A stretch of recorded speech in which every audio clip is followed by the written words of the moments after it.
We are less than a month from when the first round of voting takes place in the oncoming elections to 5 state assemblies. That first round will involve Uttar Pradesh, but Uttar Pradesh will go on for some time. So let's focus right now on the states that will be over in one day. So exactly in a month from now, a month from Lodi, Makar Sankranti, Magh Bihu, Pongal, in different parts of the country, this festival has different names. So my best wishes to all of you on the festive day. And remember, exactly a month from now, elections will be over in one very important state. That is the state of Punjab that we are talking about today. Now, Punjab now has become a very fascinating election. On Feb 14th, they'll have a one-day election for the entire state. But this time, for the first time, I would say in Punjab's history, we have at least a clear three-cornered election, if not a four-cornered one. In fact, depending on where you look at it from, it would look like a 3.5 cornered. That depends on who you consider to be the half corner. Is it the BJP Amarinder Singh coalition? Is it the Akali Dal? Because the way the votes are divided in Punjab on community basis, caste basis, traditionally, and I will share some data with you, and it is the CSDS data that tells you that this is a fascinating state. And now this becoming four-cornered for the first time completely changes all equations. It was like three-cornered in 2017, the last time, where for a long time it looked like that AAP was the front runner. They had the novelty value, and then they made many mistakes and sort of lost that election in its last 5 or 7 days. Last 5 or 7 days of campaigning. They are hoping this time that they will do much better. So the big story today, well, first of all, AAP has pretty much made an announcement that they want Bhagwant Mann to be their candidate. For some reason, they haven't said so emphatically. Now, there are many speculations as to why they haven't said so emphatically. One could be that Bhagwant Mann also is in some ways a polarizing person. He can be controversial. He talks a lot. He also stays at a high spiritual level. So maybe Akalis have videos of him, which is easy to get. So they don't want that damage to begin right now. But all this is speculation. What Aam Aadmi Party has today done is, in their own style, they've said that he's our chosen candidate, but he himself has agreed that let Janta choose it. So this is our phone number. By the 17th, by this hour, you can get back to us and tell us who do you want to be the Chief Minister of Punjab from Aam Aadmi Party or Chief Ministerial candidate. And once that happens, we'll look at that and Bhagwant Mann will look at that and he will then decide whether he deserves to continue to be the candidate, or if someone else gets bigger support from Janta, as he says, then he himself will handhold that person to the top position in the party. And Kejriwal has said that our candidate means the next Chief Minister of Punjab. So that's where we are right now. But the important thing is that when people asked him, so what happens if in this voting on the phone, everybody or a large number of people say they want Kejriwal to be the Chief Minister. So Kejriwal has said, no, I'm not in the race. I don't want to be the Chief Minister. Now that is a major development. The other thing that's happened is that it looks like in the Congress party, Navjot Singh Sidhu is now getting really desperate. He does not see himself being anointed the party candidate. And while he keeps on saying, and the party has also so far maintained that they will choose the candidate later, they haven't yet appointed or announced the current Chief Minister, Mr. Channi, Charanjit SIngh Channi, to be their Chief Ministerial candidate. That is not what Navjot Singh Sidhu is patient about. He apparently either wants his own name declared or he would continue undermining the Channi government. So we'll see this tweet that he has put out. It's a very loaded tweet, as most of his tweets are. His tweets are again like 10 shopping smiles. You have to interpret them. And sometimes your interpretation depends on where you are in terms of your own understanding of politics or in terms of your own preferences in Punjab politics. But basically, in my view, what he's saying in this tweet is that there were some issues that were very dear to us. So one was the issue of the quote unquote sacrilege of the holy books at a place called Bargadi. And people who allegedly are guilty or people who are the real suspects, and the hint there is on the heads of the Deras, particularly Dera led by Gurmeet Ram Rahim, who frankly is already serving a double life sentence in jail. So what more can you do to him? So you haven't taken action against him. And we know the political implications of that, because a lot of the Dalits, backward caste, Sikhs as well as Hindus in Punjab and Haryana are followers of that Dera. So no government particularly wants to annoy that Dera. And in any case, the head of the Dera already is serving 2 life sentences in very serious crimes after being convicted. But Sidhu's point is that this system has not been able to get justice for our Guru, because as we explained to you earlier, in the Sikh tradition, the holy book is a living being like a Guru.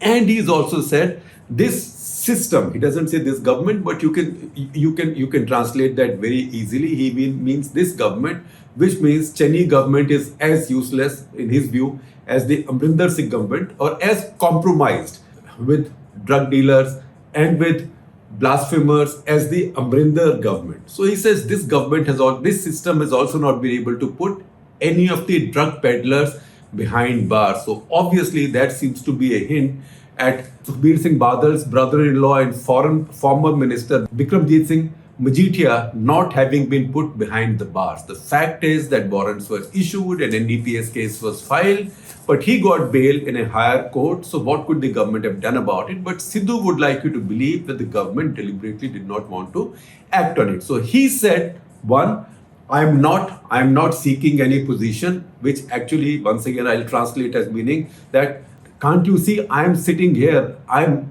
reminding you again and again, why can't you announce me as the chief ministerial candidate? And he says, at the same time, if the system cannot get justice for our Guru, and if the system cannot fight the drug menace in Punjab and send behind bars those who are behind these crimes, drug crimes, then either I will survive or this system will survive. So now, you can either see it as an empty threat, or you can see it as he's raising the threat level for his party. I think his party will at some stage have to call his bluff, because do they want someone as unstable as him now to be their chief ministerial candidate? Or do they want him to stay inside the tent but continue cursing those who are leading the party and who are in whose names the party is likely to be seeking the votes? That is a call that the Congress party has to take. Once again, we can see in Sidhu's situation, some of his options have closed. His option with the BJP has closed because the BJP now is in partnership with Amarinder Singh.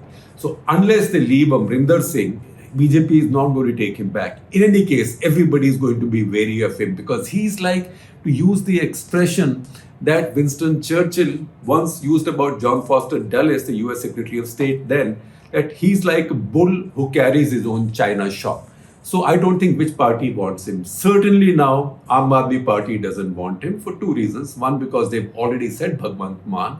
And second, because he's not the kind of chief minister, if Aam Aadmi Party wins, that Kejriwal wants. Because Kejriwal wants Punjab chief minister, if his party wins, to be somebody who listens to him all the time, who does his bidding and who pretty much rules in his name. That is not something that Sidhu has ever done. So that is the other major development. So what this does is, this has now completely opened up the Punjab election. Congress party, which has been the front runner. Now, if you look at the Congress party, in no election in the last 20 years has the party got less than 35% of the vote.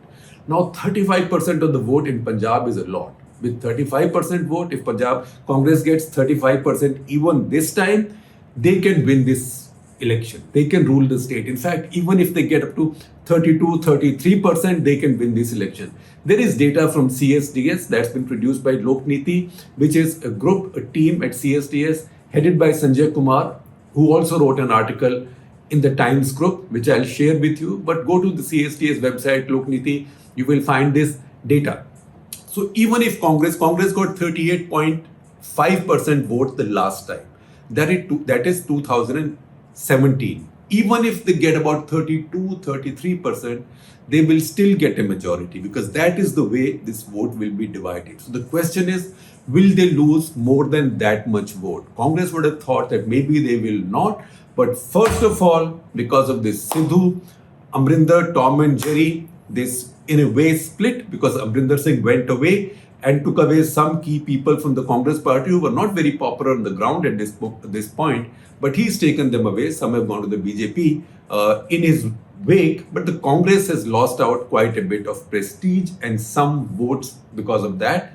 And second, now the Tom and Jerry sequel is going on. So that was Tom and Jerry 1. This is Tom and Jerry 2. That is Sidhu versus Channi. So this is further damaging the Congress party. So let us see if people are still patient with the Congress and they think that this is still the most stable political force, let's vote for it. Or they will say that, look, they are useless. They are fighting amongst themselves. They've underperformed already for 5 years, and just because they don't see the threat from the Akali BJP combined now, they think that they can take us for granted. We will not accept it, so we will vote for change. That's where the Aam Aadmi Party comes in. So today, Aam Aadmi Party is a major challenger in the state. And then you have the Akalis, who are on the one side, isolated at this point, isolated with their limited vote banks. And then there is Amarinder Singh and BJP. Now, how does Punjab work? How is the pie cut? How is the electoral pie cut in Punjab? So once again, we take data from Sanjay Kumar and CSDS, 2002, 2007, 2012 and 2017. 4 elections, the previous 4 elections. So only in the last election, 2017, Aam Aadmi Party was there. So until then, it was a straight fight between Congress and Shiromani Akali Dal with BJP. So Shiromani Akali Dal as the leading party and the BJP. So as you would imagine, Shiromani Akali Dal would attract a lot more of the Sikh vote, but particularly the Jat Sikh vote, because there is no such thing as the Sikh vote in Punjab. The Sikh vote is also divided among Jats, non-Jats, OBCs, Sikh OBCs and Sikh Dalits. So Akali Dal did not get all of those votes, but they got a very large percentage of the Jat Sikh votes. Jat Sikhs are about 20% of the total vote in Punjab. They are also more than half of all the Sikhs in Punjab. So that's how the equation works. If you look at the vote split in Punjab in 2002, straight fight between the Congress and Akali BJP. Akali BJP actually got a slight bit more number of votes in terms of percentage than the Congress party, but Congress party got a clear majority because Akali SAD BJP vote was concentrated in certain areas. So they might have got more margin in some areas, but in terms of the total number of seats, Congress got a clear victory there. So Congress got 35.8% of the vote and the Akali Dal BJP combined got 36.8%. That is about 1 percentage point more than the Congress party, yet they lost because it used to be straight, very close fight like the left and the Congress, UDF and LDF in Kerala. Even a few lakh votes difference can create a landslide in favor of one. 2007, the following election, Congress lost decisively. And now Shiromani Akali Dal and BJP came back to power decisively. Congress got 40.9% of the vote and SAD BJP got 45.3% of the vote. 2012, again, it looked like Akali Dal was going to lose Akali Dal and BJP, but they did a lot of stuff at the last moment. Very good management, put up a lot of rebel candidates everywhere. I saw, for example, in Bathinda, against Manpreet Badal, who was now against the Akali Dal, they set up 3 more candidates also called Manpreet Badal, independent candidates. So by using a lot of tricks like those, they still managed to win. And that victory that Akali Dal and BJP had in Punjab in 2012 was seen like a victory against the run of play. So BJP, Akali Dal or I should always say Shiromani Akali Dal BJP, because BJP is the junior party there. They got 41.9% of the vote, like 42% of the vote. Congress got 40.1% of the vote. So once again, BJP, SAD or SAD BJP just got a little bit more vote, but this time, unlike the previous election, unlike the 2002 election, they got a clear and sizable majority. 2017 became a very interesting election because that was Punjab's first three-way election. Before that, for a long time, Punjab had not had a three-party situation. And that's when a lot of people thought, and some of us also on early impressions thought, that Aam Aadmi Party was going to sweep it. In that election, Congress got 38.5% of the vote. BJP, Shiromani Akali Dal, really collapsed. They got 30.6%. And Aam Aadmi Party, the newbie, they got 23.7% of the vote, and they got a lot of seats, but they fell short. Now, we might say that they fell short because in the last week, as I've been saying in my analytical articles, because I have also been trying to dissect how come Aam Aadmi Party lost that election, which it looked like they had won a week before the polling actually took place. It does seem that towards the last days, word spread that Aam Aadmi Party then was in cahoots with too many of these radical Sikh elements, and that really scared the Hindus in particular and a lot of the Sikhs also, because in Punjab, nobody wants to see that movie back. They saw that movie between 1981 and 1993-94. They don't want it back. In fact, they don't even like to talk about it. It's like a bad dream. It's over. We don't want to revisit it. So they saw a lot of those images coming up again, a lot of these people from Canada who came in campaigning in a certain way. They saw some Aam Aadmi Party leaders getting very close to the well-known former radicals, and that led to a change of mood in the last few days. And you can see how this reflected in the voting percentages. Again now, thanks to CSTS and Sanjay Kumar, we have this data because they do two things. One, they look at actual polling data, and then they also do like exit polls, surveys, etc. On the basis of which they arrive at these numbers. So, among Jat Sikhs are the bulwark of the Shiromani Akali Dal. The Shiromani Akali Dal has been led by a Jat Sikh now for a very long time. In fact, now lately for a long time by one family of Jat Sikhs, that is the Badal family. And even today at 94, and I am told that if you look at old British CID records, it might be 95 or 96, not just 94. But 94, old Prakash Singh Badal is going out campaigning. Formidable figure. So, Akali Dal has had the bulk of the Jat Sikh vote. So if you go to 2002, Akali Dal got 55% of the Jat Sikh vote. That's a lot. And Congress got just 23%, although Congress won that election, which means Congress won a lot more of the others. See how this moves. So Congress's range of Jat Sikh vote has floated between 23% to 30%. It was 23% in 2002, became 30% in 2007, when they lost power, by the way. But in 2007, when Congress got 30% of the Jat Sikh vote, Akali's got 61%. So Congress's Jat Sikh vote went up.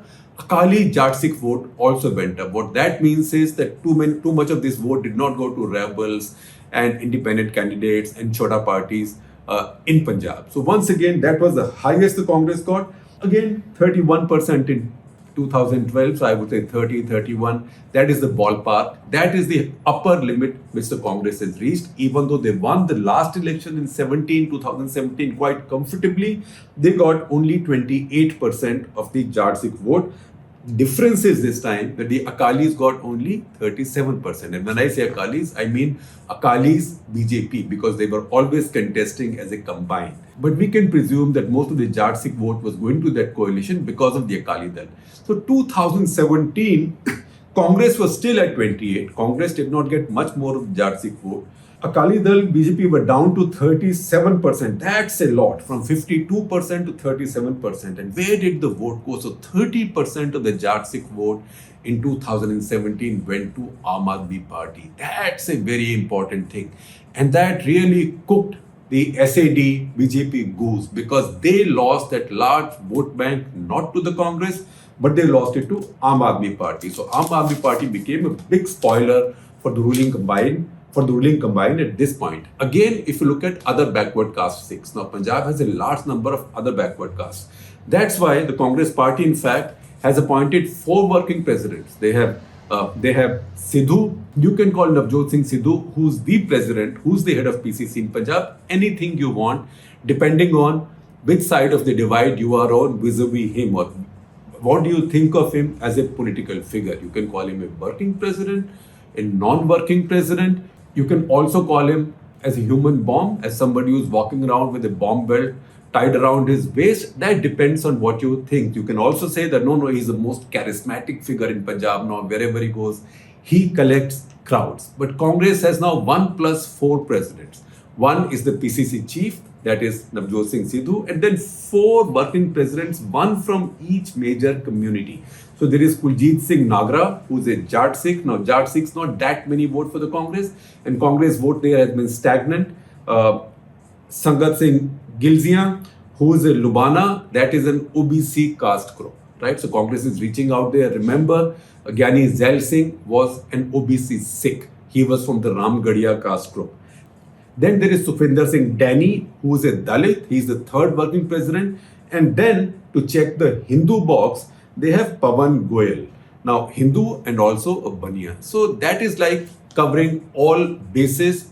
In politics, does that work? Does that not? I don't know.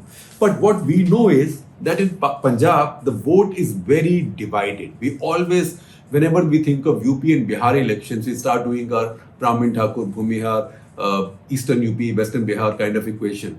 But Punjab also has a very divided electorate. Now, if you look at OBC 6, again, that's an area where both Akali Dal, BJP and Congress have been about even Stevens or about stable. Both have moved in the same ballparks. So Congress in 2002 was 39%, Akali Dal got 32%, in 2007 it was a dead heat, 43%, 2012 again more or less a dead heat, 44%, 46%. So they evenly split those votes. But see what happened in 2017 once Aam Aadmi Party came in. Once Aam Aadmi Party came in, Congress and Akali BJP were still splitting it almost evenly. 37% to Congress, 32% to SAD BJP, but 26% went to Aam Aadmi Party. Again, it is quite evident that Aam Aadmi Party took some votes from the Congress also, but the bulk of their votes they took from the Shiromani Akali Dal and BJP. So basically, Aam Aadmi Party attracted a lot of the anti-Congress or anti-Congress vote in Punjab away from BJP and from the Akali Dal. Dalit Sikhs, about 1/3 of all the Dalits in Punjab are Sikhs. Punjab has the highest Dalit population by percentage for any state in the country, about 33%, right? So among Dalit Sikhs, again, Congress has been ahead of the Akali Dal, but again, both have moved in similar sort of trajectories. Congress going from 33% to 49% to 51%. So Congress has been rising from 33% to 51% until 2012. And Akali Dal sort of stable, 26%, 32%, 34%, which means that many more of Dalit Sikhs have been voting for the Congress party than for the Akali Dal. But what happened in 2017? 2017, Congress got 41%. So from 51%, they came down to 41%. Akali Dal was 34%. They remained at 34%, right? Nothing changed, stable. But AAP got 19%. So AAP got a bulk of its Dalit Sikh vote from the Congress party. And that is what the Congress party is now trying to reach out to try and bring it back. And that is one reason they want Channi in front. Because for the first time, Punjab has the prospect of having a Dalit chief minister. And Dalit chief minister was a leader now in his own right. He's not just a pawn that somebody has put there to be a figurehead. He is now building a personality, a presence of his own. So does he fire the imagination of the Sikh Dalits or the larger Dalit community in Punjab? We have to see. But as we know, before that, Congress party also has to decide who their chief ministerial candidate also would be. Then look at Hindu Dalits. That is an area where Congress has been way ahead. That is probably the preeminent reason Congress party wins wherever it wins. So 2002, Congress party got 47% of that vote. BJP Akali Dal got 11%. Some may have gone to BSP, independents here and there, but 47%, 11%. Decisive. Next election 2007, Congress 56%, SAD BJP 25%. Again, a big lead for the Congress.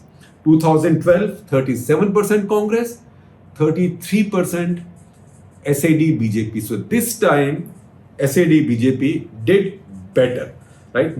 Considerably better than their base in Punjab. In fact, if you see them, then between these three elections, they've gone up from 11%, 25% to 33%. That means Shiromani Akali Dal and BJP were increasing their share of the Hindu Dalit vote. Obviously, the BJP was attracting it for that combine. Now that combine has broken. But 2017, again with the entry of AAP, something interesting happened. Congress remained all right. Congress was 43%. Akali Dal BJP went down to 26%, but 21% of that vote went to the Aam Aadmi Party. Again, if you look at non-Dalit Hindus or upper caste Hindus or upper caste and OBC Hindus, you can classify them, but I would say non-Dalit Hindus, or that is how this data from Sanjay Kumar is available. Again, 2002, 52% and 26%. Congress got exactly twice as much of the Hindu non-Dalit vote in Punjab as the Shiromani Akali Dal, although BJP was its partner in 2002 elections. And that trajectory remained a bit similar, although SAD BJP improved their percentage a little bit. They went to 38%, then 36%, but Congress remained from 52 to 49, 46, and even in 2000 at 48%. What happened in 2017 was that Shiromani Akali Dal BJP, they lost a large amount of that Hindu vote, right? Their Hindu vote percentage came down from 36% to 22%. Now, Congress was 48%. Now, what has happened in that election is that it is possible that a lot of their vote actually shifted to the Congress party because they were afraid that if Aam Aadmi Party wins, Aam Aadmi Party was looking very popular and they have got a lot of the Hindu non-Dalit vote in that election. They got 23%. But if more had gone to them, they would have done better. So maybe in their defense or to shore up their defenses against a radical Sikh power rising in Punjab, Hindu voters in Punjab moved their votes to the Congress party. So that is where the final test will come. Where will the Hindu votes, for example, go in Punjab this time? Do they now trust Aam Aadmi Party sufficiently? We don't see, at least I don't see a lot of them going to the BJP Amarinder Singh combine, because the Hindu vote in Punjab basically looks at who will rise to power and keep radical Sikh forces out. That's why Hindus will not be preeminent supporters of a combine which has the Akali Dal in it, because that looks at them from the prism of Sikh politics. So let us see where they will vote now. Let's see if Congress party's ploy of a Dalit CM candidate works. That is, if they have a candidate to begin with. Let's see how much of the Jat Sikh vote Akali Dal is able to retain. And also with Bhagwant Mann, or a candidate like Bhagwant Mann, who is very charming. He's a fantastic campaigner. I've seen him campaign. I've written in detail about it. I'll share an article in my writings from the Wall series from Punjab where I spoke about him.